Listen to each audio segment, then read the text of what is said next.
बहुत बहुत धन्यवाद संचालक महोदय। थोड़ा सा मैं बोलूंगा तो तुतलाहट होगी, क्योंकि मैं अभी पूरी तरीके से ठीक नहीं हुआ हूं।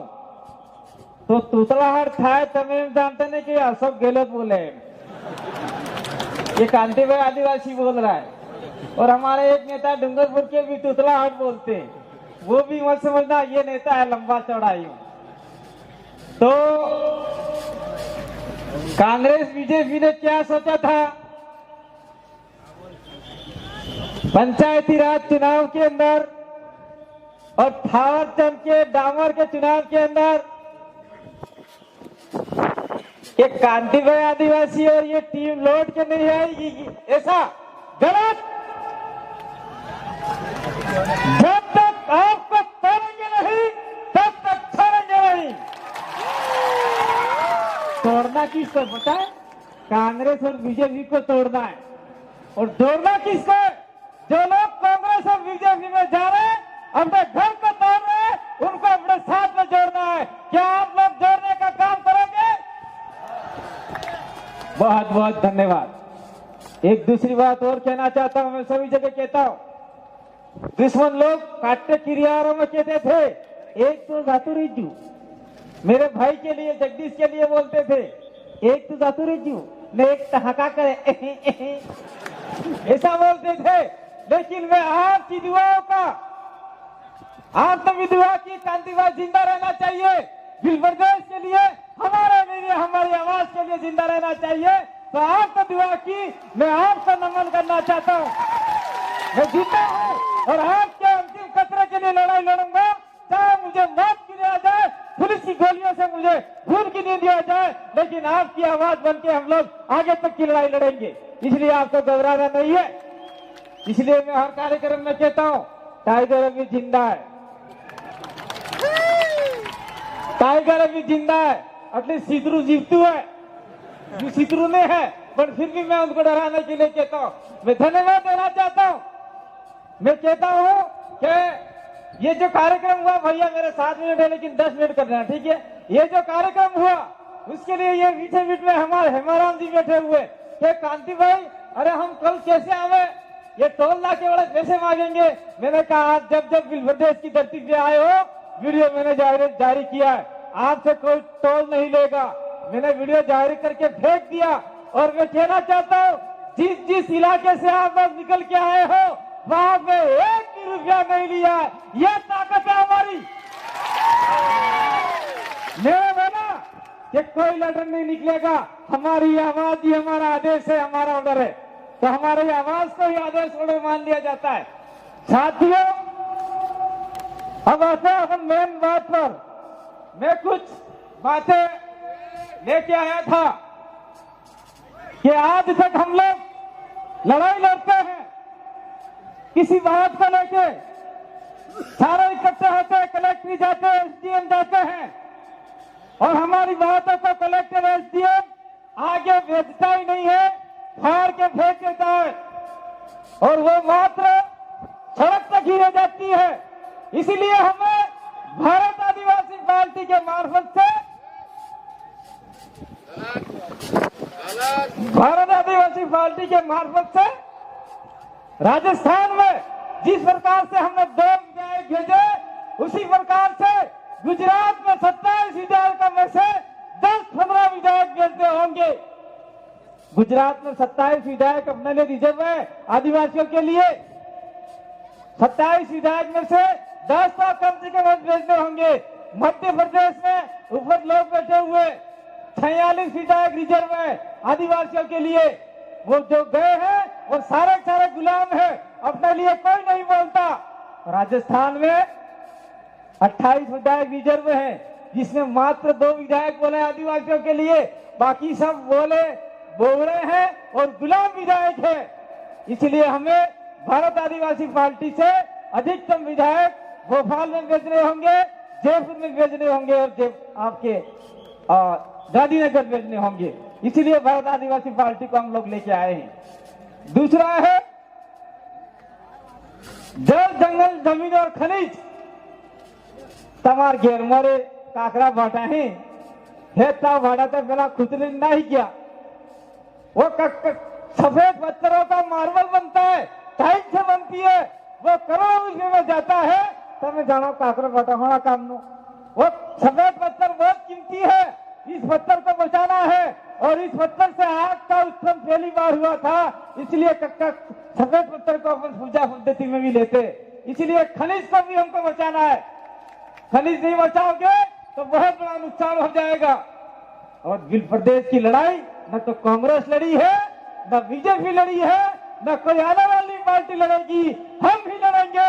और आने वाले समय में 2023 के बाद में 24 में भी हमारा बरसे मुजल्ली तक लहराएगा। और हम लोग बिल प्रदेश की लड़ाई के लिए कंधे से कंधा मिलाकर भारत आदिवासी पार्टी भी बिल प्रदेश के लिए काम करेगी। क्या आप सभी लोग बिल प्रदेश का साथ देंगे? साथ कैसे देंगे? भारत आदिवासी पार्टी को मजबूत करेंगे तो ही आगे बढ़ पाएंगे। राजस्थान की राजनीति में 2023 की लड़ाई में 27 सीटों में से हम लोग उधर मीणा वाली छोड़ दें, क्योंकि कुछ हमारे मीणा भाई भी बैठे हुए, क्योंकि कुछ मीणा लोग हैं मीन भगवान को मानते हैं। मैं आप लोग नाराज मत होना। मीन भगवान किसका अवतार है? कोई मीणा हमको बताए? मीन भगवान 10वां अवतार माना गया है हिंदू धर्म के अनुसार। तो आप तो धर्म में डूबे हुए हो, आदिवासी को बचाने का काम नहीं कर रहे हो। तो उस इलाके में मुझे नहीं लगता कि धीरे धीरे हम लोग आगे बढ़ेंगे, क्योंकि ऐसे वक्ता हमारे साथ में डॉक्टर जितेंद्र मीणा जैसे और मेहर जैसे लोग हमारे साथ में आए हुए हैं। तो ये लोग वहां पर भी अलग जगाएंगे। और 8 सीटें हैं, उन 8 सीटों में हम लोग 23 के बाद में परचम लहराएंगे। ये बात हम लोग कहना चाहते हैं। तो अगर मान लीजिए 17 में से हम लोग कुछ सीटें और भी हैं जो फरमाइश होती है 25 सीटें, 25 में से हम लोग लड़ाते हैं, 15-16 सीट जीत जाते हैं, तो मुख्यमंत्री तो छोड़ दीजिए, लेकिन मुख्यमंत्री कौन बनेगा वो डिसाइड करने का पावर आदिवासियों के हाथ में होगा। ये हाथ में लेना चाहते नहीं चाहते आप लोग। अशोक गहलोत बनेगा। अशोक गहलोत उठ बैठ, ये ताकत आपके पास में होगी। वसुंधरा राजे आ गई तो वसुंधरा राजे उठ जा बैठ जा, उठ जा बैठ जा, या मोटाना, ये पावर आपके हाथ में होगी। यही पावर हम आपको देना चाहते हैं। यही पावर अगर आपने ले ली तो निश्चित रूप से आपका विधायक दिल्ली जाएगा। अच्छा, आपका एमएलए दिल्ली है, आपका एमएलए जयपुर जाएगा और एमपी दिल्ली जाएगा। मैं ज्यादा बात नहीं करना चाहता क्योंकि सर भी काम नहीं करता है। संसद की 47 सीटें हैं, 46-46 सीटें आपने एमपी बनी। एक भी एमपी आदिवासी के लिए नहीं बोला, एक भी एमपी नहीं बोला। मैं किसी पार्टी के विशेष की बात नहीं करता हूं, लेकिन मैं कहना चाहता हूं हमारे मंच के मार्फत से, एक आदमी है जो आदिवासियों के बारे में बोलता है। वो कौन है? चाहे कैसे भी हो, हम उसका समर्थक नहीं करते, लेकिन हमने उसका वीडियो देखा है। असरुद्दीन ओवैसी, असरुद्दीन ओवैसी वो आदिवासियों के दुश्मन नहीं है। उन्होंने बोला कि भारत का आदिवासी देश का मालिक है। कौन सा आदिवासी वहां जाके बोला? एक मुसलमान सांसद आदिवासियों के लिए बोल रहा है। आदिवासी और मुसलमान की लड़ाई कभी नहीं है, ये धार्मिक लड़ाई लड़ाई जा रही है। इस लड़ाई को हमको समझना होगा। मुस्लिमों के साथ में हमारी कतई लड़ाई नहीं है। ये आपका मैं लोकल मुद्दा बता रहा हूँ। हमारे बीच में सलीम भाई बैठे हुए, उनको हमने जिला प्रमुख के लिए दावेदार बनाया था। कांग्रेस और कमल कांग्रेस ने मिलकर सलीम भाई को हरा दिया। तो ये कितनी बड़ी मूर्खता है उन लोगों की।